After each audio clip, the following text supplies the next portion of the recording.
예, 전기실 시설물에 대해서 전기 단선도에 대해서 설명을 드리겠습니다. 예, 여기는 아파트 수전 설비로 1000kW가 넘는 현장으로서 정식 수전 설비로 시공을 하였습니다. 한전에서 22,900이 들어와서 변압기를 거쳐서 380, 220으로 공급하는 시설입니다. 총 뱅크는 세대에 공급하는 전등전열 하나, 둘, 두 개 뱅크와 동력 부분에 변압기로 해가지고 총 3개의 뱅크로 구성을 하였습니다.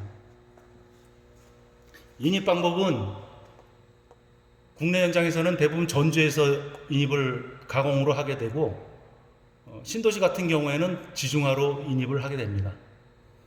상세히 보시게 되면은 한전으로부터 3상 4선 22,900 그 중성점 포함하게 되면 13,200V가 되겠죠. 그리고 하나는 예비선이 들어오게 됩니다. 이 예비는 두 개의 변전실에서 날라오는 ALTS 방식이 아니고 본선이 하나 내려오고 사고에 대비해서 케이블을 한 조장 더 포설을 해놓은 시스템입니다. 그래서 예비 라인은 케이블 헤드 처리를 해서 접지 처리를 해서 스페어 단자에 물려놓게 됩니다. 그래서 인입 라인은 반드시 두 라인으로 표기를 하게 되고 150m라고 인입거리를 표기를 하셔야 합니다. 내려오다 보면 볼테지 디텍터, 한전에 전기 들어온 상황을 한눈에 볼 수 있게 되겠죠. 수용가에서 정전이 되게 되면은 내부 사고인지 한전 문제인지 여기 볼테지 디텍터로 확인을 할 수가 있습니다. 내려오면서 전기요금 계산을 하기 위해서 MOF가 있고, 그 다음에 고압 진공 차단기 베큐um 서킷 브레이커가 있고, 그 다음에 변압기를 거쳐서 변압기 2차 측 저압 주로 많이 쓰는 메인 차단기 에어 서킷 브레이커, 그 다음에 나머지는 이제 MCCB로 해가지고 세대마다 전력이 공급이 됩니다. 싱글라인의 부속 설비로 내려오면서 외부로부터 들어오는 이상 전압을 대지로 방류하기 위해서 피레기를 라이팅 어레스트 피레기를 설치하게 되고, 피레기의 기능은 평상시에는 도체로 여기가 끊겨져 있습니다. 그래서 심벌 표기로 이렇게 평상시 도체로 작용을 하다가 이상 전압이 외부로부터 들어오게 되면은 이쪽이 도통이 돼서 바로 대지로 방류하게 되죠. 그렇게 함으로써 이 2차 측의 부하 시설물들을 보호하게 됩니다. 마찬가지로 피레기, 그 다음에 서지 업서버가 있습니다. 서지 업서버는 변압기 파워퓨즈 개방 시에 개폐 서지가 한전 쪽으로 치고 들어가는 것을 막기 위해서 서지 업서버를 설치하게 됩니다. 기능은 똑같습니다. 평시 절연체, 이상전압 발생 시에 도체로서 작용합니다. 밑으로 내려와서 ACB 2차 측에도 서지에 의해서 보호하기 위해서 서지 SPD를 설치하게 됩니다. 그래서 뭐 어떤 낙뢰나 이상전압에 대한 보호 장치로는 LA, SA, SPD가 있다고 생각하시면 되겠습니다. 전체 시스템을 다시 내려오시다 보면은 전기요금을 계산하기 위해서 하나의 고압을 저압으로 큰 전류를 낮은 전류로 변환시켜서 계기온 변압 변류기를 한 뱅크 속에 넣어서 전기요금을 적산을 하게 됩니다. 여기 PT와 CT가 같이 있습니다. 그다음에 V12 1차 측에서 전기를 따서 발전기로 전기를 갖다가 정전 신호를 공급하게 됩니다. 정전 신호를 공급하는 시점은 V12 2차 측이 아니라 V12 1차에서 반드시 27번 언더볼테지 릴레이를 통해서 발전기로 공급을 하게 됩니다. 그래서 현장 자체 내에서 발전기를 임의로 돌리고자 할 경우에 정전 신호를 이 V12만 차단이 된다고 발전기가 돌지 않습니다. 반드시 LBS를까지 죽여야 이 신호로 발전기 전기 공급을 할 수 있습니다. 내려와서 파워 퓨즈, 변압기 전단에는 파워퓨즈의 주요 목적은 변압기 단락 보호랑 과부하 보호용입니다. 변압기 자체에 상간 단락이라든지 2차 측에 어떤 과부하가 흐를 때 파워퓨즈가 차단을 하게 됩니다. 파워퓨즈의 차단 시간은 뭐 한류형과 비한류형이 있는데 여기 막 똑같이 한류형을 썼습니다. 비한류형으로 써도 크게 뭐 문제는 없으리라고 생각합니다. 한류형은 차단 시간이 0.5 사이클이고 1초가 60 사이클인데 그거를 0.5 사이클이면은 상당히 짧은 시간이 되겠죠. 한 0.01초 됩니다. 파워퓨즈의 장점이 짧은 시간 차단이 되고 단점은 한번 차단되면은 다시 교체를 해야 된다는 것이죠. 그거에 비해서 ACB나 VCB는 차단 시간이 3 사이클에서 뭐 7 사이클로 멉니다. 대신에 장점은 계속해서 재활용해서 사용할 수도 있고 과전류 오버커런트 릴레이, 그다음에 지락, 뭐 전압전류 여러 가지를 VCB에서 다 인출해서 볼 수가 있죠. 내려와서 각 부하 MCB로 공급을 하게 되는데 LM201A 그러면은 201동의 A쪽 계단을 얘기하고 각 케이블 3상 4선으로 해가지고 단독으로 다 날아가게 됩니다. 그래서 두 번째 뱅크로 가보시게 되면은 똑같이 아파트에 크게 나누어서 두 뱅크로 나눈다 그러면 뭐 절반 50세대의 세대 전등 전열을 담당을 하고 반대편은 또 50%를 담당하게 됩니다. 그래서 나머지 뱅크를 750kg로 여기는 이제 3개를 썼는데 나머지 뱅크에 동력 시스템들을 이곳에 다 모아놨습니다. 이 동력 시스템이라고 하면은 소화전 펌프도 있고 엘리베이터 동력도 있고 그다음에 공용부 뭐 주차장도 일단 공용부 시설들을 여기다 다 넣어놨습니다. 방제실도 있고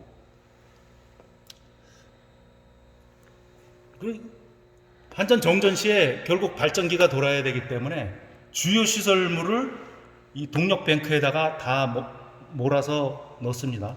여기 특이한 게 ATS라는 것이 있습니다. 보시게 되면 오토 트랜스미션 스위치. 평상시에는 왼쪽 한전으로 들어가 있다가 오른쪽으로 정전 시에는 자동 절체가 됩니다. 그래서 A라인으로부터 공급이 되는데 이 A는 보시면 이 발전기로부터 전력을 공급받게 되죠. 발전기가 도는 조건은 한전 정전 시 VCB 1차로부터 저전압 신호를 받아서 발전기가 신호를 받아서 공급을 하게 되죠. 공급을 하게 되면 이제 소방이든 중요 시설물이기 때문에 난연 부스덕트를 썼고 부스덕트는 800A 이상 큰 대전력을 공급을 할 때 유효합니다. 물론 케이블로 굵은 거 여러 가닥으로 하여도 뭐 무방하지만 경제적인 면이나 전도율을 고려할 때 부스덕트를 많이 사용을 합니다. 그래서 ATS에서 평상시에는 ATS가 왼쪽으로 해서 5개 보안등도 공급이 되고 뭐 급수 펌프도 공급이 되고 그다음에 이쪽 ATS 쪽으로 해서 2차 부하 측에서 PF201 옥상 엘리베이터 전력이겠죠.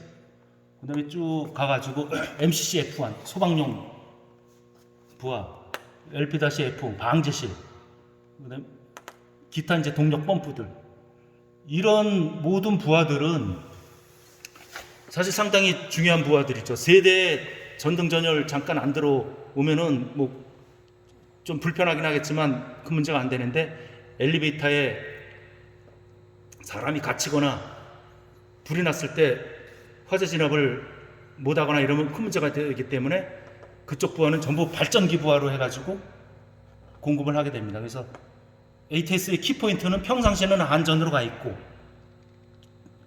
한전 정전 시에는 발전기 쪽으로 가게 됩니다. 여기서 그럼 발전기를 평상시에 수동으로 돌려서 여기에 전기를 공급하면 어떻게 되냐? 이렇게 생각할 수도 있는데 절대 상박치기를 하거나 그러지는 않습니다. 그래서 양쪽 다 들어와 있을 때는 ATS는 한전 우선으로 가 있기 때문에 전혀 문제가 되지는 않습니다. 단선도 보시다 보면은 중간에 이 ACB가 있습니다. 이거 타이 ACB는 타이라는 거는 동시 투입 방지입니다. 그래서 중간에 정거장을 하나 둬서 A 변압기가 4곳이 요 ACB가 닫혀서 이쪽 변압기로 이쪽 곳까지 용량이 된다면 카바에서 공급을 하게 되겠죠. 용량이 안 된다면은 뭐 꼭 필요한 부하들을 갖다가 살려놓고 불필요한 부하는 좀 차단시키고, 결국 타이 ACB의 용도는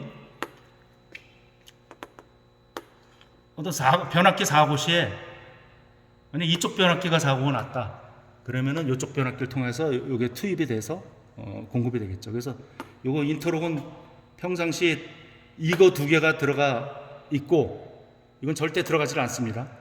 네. 이 한쪽이 죽었을 때 이렇게 투입이 가능하고 이쪽이 죽었을 때 이런 식으로 투입이 가능합니다. 다시 처음으로 들어와서 여기 케이블 자체가 CNCOW 동심 중성선 수밀형 고압 케이블인데 도체가 동심으로 되어 있고 케이블 도체랑 그 외피 사이에 중성선이 들어가 있습니다. 그래서 중성선이 있는 케이블인데 물에 강하게끔 수til 현상이 발생하지 않게끔 수밀형을 사용을 하였습니다. 실질적으로 물속에 담가서 써도 사실 문제는 없습니다만 그렇게 시공을 하지는 않죠. 그래서 물에도 강한 케이블을 썼다라고 생각하시면 되겠습니다. 다시 발전기 쪽으로 와서 보시면은 국내는 그러니까 디젤 발전기를 많이 사용을 합니다. 뭐 가스터비나 뭐 그런 설비들은 뭐 중요 시설 공항 시설이나 뭐 중요한 뭐 정부 청사나 그런 데 많이 들어가는데 대부분의 발전기는 디젤 발전기라고 시공이 된다고 생각하시면 되겠습니다. 3상 4선 380, 220V를 공급을 할 수 있고요. 주파수 똑같이 60Hz. 600kW 발전기 용량이 얼마냐 그러면 600kW라고 말씀하시면 되고요. 이 피상전력은 발전기에서 총 생산할 수 있는 피상전력이고 유효전력이 600kW라고 생각하시면 되겠습니다. 피상전력과 유효전력 사이는 역률이 80%가 돼서 피상전력의 80%가 600kW입니다. 근데 여기서 연속출력이라는 말이 나오는데 연속출력은 기름만 공급된다면 365일 계속 발전기가 돌 수 있는 그 출력이 몇이냐 라고 해서 연속출력을 사용점검사시에 반드시 공급을 해줘야 되고 연속출력의 110% 부하로서 계속 최고의 전력을 낼 수 있는 게 이 비상출력이 되겠습니다. 그래서 연속출력의 1.1배가 비상출력 600kW가 되겠습니다. 라디에이터 공기 냉각 방식이고 배터리 자체 내장이 되어 있습니다. 그래서 발전기 자체에서도 돌아서 전압이 형성이 되면은 ACB가 투입이 되겠고 여기서 각종 뭐 전압 전류를 읽어들여서 보내주게 됩니다. 이 소방 보존용 발전기인데 소방과 관련돼서는 중요한 시설물이기 때문에 다른 발전기 용량을 무작정 키우고자 하면은 발전기 소방시설물 플러스 기타 동력 모든 시설물을 부하를 키우고자 하면 발전기 용량이 커집니다. 그래서 최소한 중요한 소방시설만 살리겠다라고 했을 때 이쪽에서 신호를 보내서 이쪽에 ACB를 갖다가 또 차단을 시키게 됩니다. 그래서 ACB에 연결된 이 중요 부하는 살려두고 그 ACB를 차단시킴으로써 비상부하지만 그래도 중요도가 떨어지는 것들은 차단을 시키겠다는 얘기죠. 그래서 결국 소방 보존용 발전기는 중요 부하 발전기 용량을 좀 줄이고자 할 때 사용하는 방식이죠. 소방에 필요한 부하는 전부 풀로 공급을 하고 소방과 관련 없는 그 동력 부하는 용량을 ACB 쪽을 분할시켜서 차단을 시키고 소방과 관련된 부하들은 전부 공급을 하겠다는 시스템입니다. 전기실 현황판을 다 하고 나서 전기실 관계자가 사실 이 시스템을 충분히 이해하는 것이 사실 중요합니다. 그래서 평상시에 정전 복전 시 대처 요령을 항상 공부하고 준비를 하셔야 됩니다. 그래서 한전 정전 시에는 부조를 누르고 경보를 정지시키고 V12 판넬의 디지털 계정기 동작 및 V12 트립 확인. V12가 트립된 다음에 ATS가 발전적으로 절차가 당연히 자동으로 되어 있기 때문에 다 절차가 됩니다. 그래서 ACB를 세계소 차단도 되게. 이 말은 나중에 한전 복전 시에 한전 변압기가 갑자기 다 투입이 돼버리면은 세대 동시에도 여자 돌입 전류에 의해서 V12가 다시 차단이 되는 수가 있습니다. 그래서 정전이 되게 되면은 ACB 3개소를 순차적으로 다 차단시켰다가 V12 투입한 다음에 ACB 순차적으로 투입을 하면은 V12가 이상 없이 투입이 됩니다. 그래서 정전 시에 발전기가 안 돈다 그러면은 선택 스위치를 자동으로 놓으시면은 자동으로 됐는지 확인을 하시고, 그러니까 평상시에 뭐든지 다 자동으로 놔야 됩니다. 그 다음에 정유기의 배터리 전압은 DC 110V, 모든 기기 조작 전압이 110V입니다. 그래서 정상시에는 그 110V보다 높은 115V에서 120V 지시가 됩니다. 근데 한전 복전 시에는 그냥 투입을 하는 게 아니라 항상 리셋 버튼을 누르고 투입을 하시면 되고, 그래서 배선반 운전 요령은 모든 거는 자동 위치에다가 항상 놓으셔야 되고요. 그 다음에 이 시스템을 평상시 충분히 다 이해를 하시고 전기실 관리자가 항상 자신 있게 임하면 되겠습니다. 전기실 안전수칙 도면을 항상 충분히 검토하고 조작 요령을 숙지해야 되고, 그 다음에 정전 시에는 최소한 중요한 시설물 업체랑 관공사는 연락처를 적어 놓으시면 되겠습니다. 안전공사, 수배전반, 비상발전기, 변압기, 일반공사. 그래서 전기실 현황판을 만들어 유지 관리하는 것이 좋습니다. 이상 전기실 단선도에 대해서 설명드렸습니다.